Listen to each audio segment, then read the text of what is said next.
Welcome back to Rhea's Kitchen. Dahil lumalamig na naman ang panahon at naghahanap tayo ng something comforting to eat, let's make beef pares.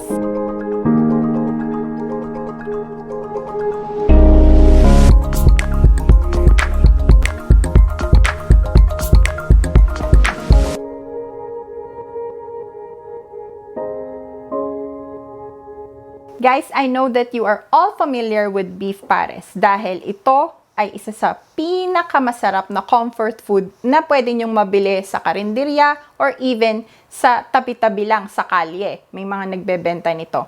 And today, ano ba ang masarap na kapartner ng beef pares? So, gagawa tayo ng pares and yung ating mainit na sabaw and of course, garlic fried rice. So, let's get started. So, for our beef pares recipe, the ingredients that we need are, of course, we have beef. And itong beef na to, hinati ko na siya into cubes. We have star anise. We have beef cube. Luya. We have garlic or bawang. Onion. We have our brown sugar. Pepper. A pinch of 5-spice powder para meron siyang konting kick. Gagamit din tayo ng green onion. Of course, our toyo.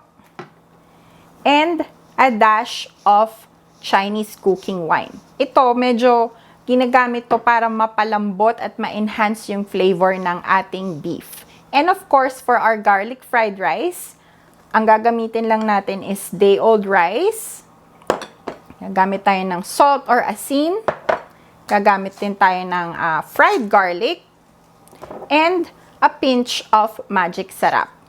So guys, umpisahan na natin. So guys, the first step that we have to do is igigisa muna natin yung ating beef. And then, if you have the time, pwede nyo siyang pakuluan manually or pwede kayong gumamit ng pressure cooker. Okay? So yan na yung heated pan natin. Let's sweat our onions. So, yan na guys. Okay na yung ating onion. Magdadagdag na tayo ng ating garlic. Okay. And then, of course, ihalo lang ulit natin.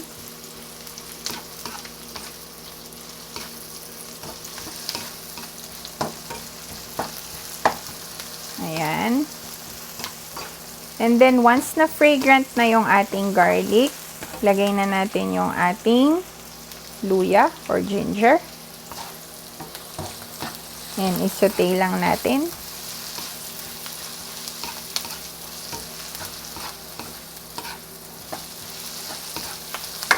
Ayan. So, once na naaamoy nyo na ang halimuyak ng ating luya, and ng ating garlic, pwede na nating i-add ang ating beef. So, ayan.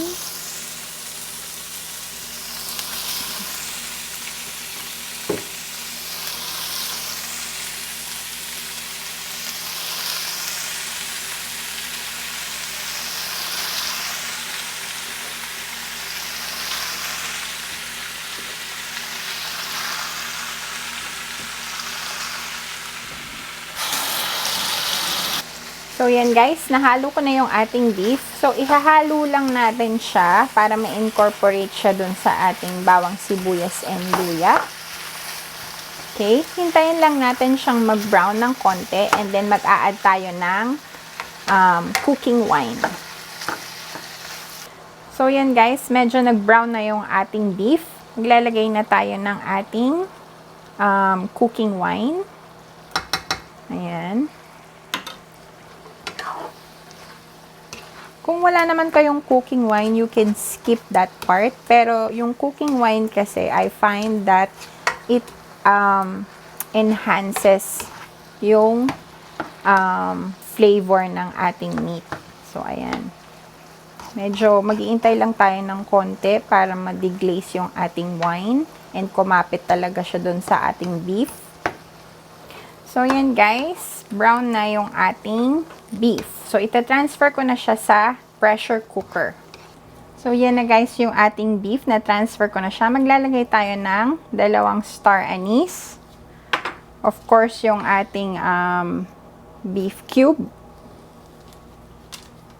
And water.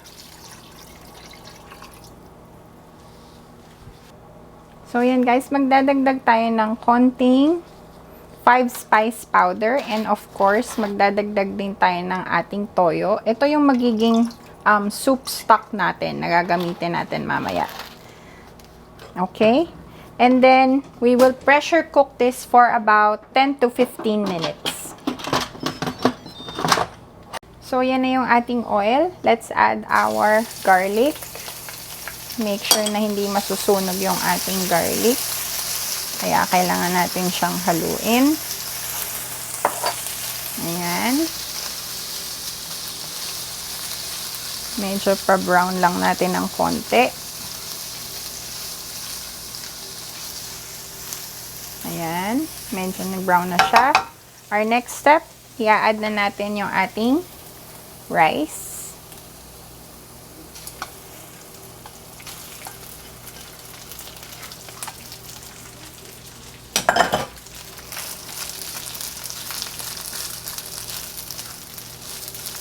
Halo lang natin. Parang ikakalat natin siya. Spread natin siyang ganyan. And then, let's add salt.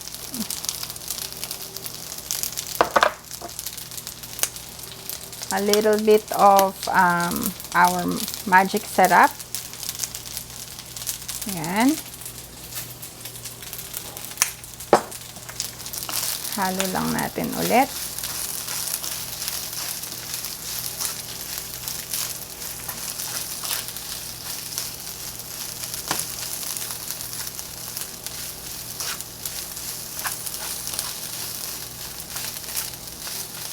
Pwede din kayong mag-add ng egg if you like. Pero ito, plain lang yung gagawin ko na fried rice. Plain garlic fried rice. So, ayan. To enhance the flavor of the garlic rice, mag-a-add pa rin ako ng konting garlic powder. Talagang super garlicky siya. Okay. Bango-bango na guys. Ang bango-bango.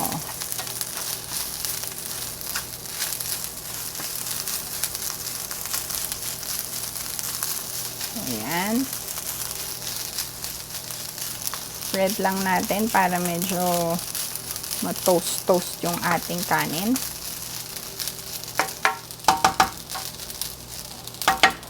Tapos muna. So, yan guys. After a few minutes, maglalagay tayo ng fried garlic on top. Ayan. Sobrang sarap yan. And then, ihalo lang ninyo ulit. And then, we are done. So, guys, okay na yung ating beef. Nasala ko na rin siya. So, ngayon, maglalagay tayo ng konting oil. And then, we will put our beef back sa pan para isosote natin siya ng konti. So, yan na guys yung ating beef. Maglalagay lang ako ng konting soy sauce. Yan, ihahalo natin siya ulit.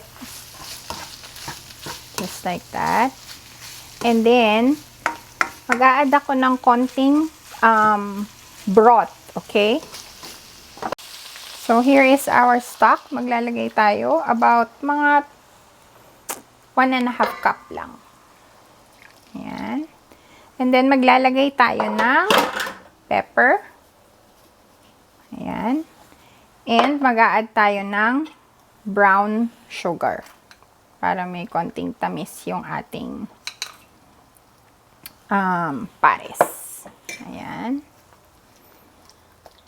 So, hintayin lang natin na ma-dissolve yung ating brown sugar. And, pakukuluin pa rin natin siya ng konti. So, yan na guys. Kumukulo na siya. Para itikin natin ng konti yung ating sauce, maglalagay ako ng cornstarch with water. So, guys, yan na. Ready na yung ating beef pares. Magpe-plate na tayo and then it's tikiman time! Guys, ready na ang ating beef pares. Ito na siya!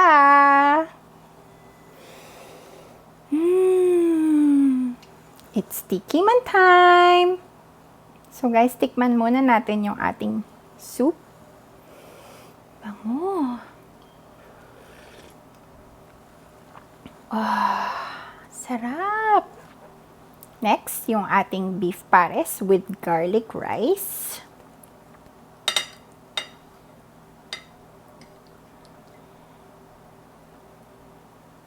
Yan guys.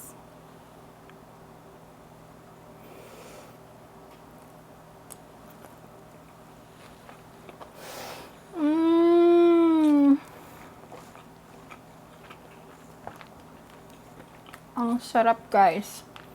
Tender beef, perfect fried rice. So garlicky. Ang sarap. Isa pa?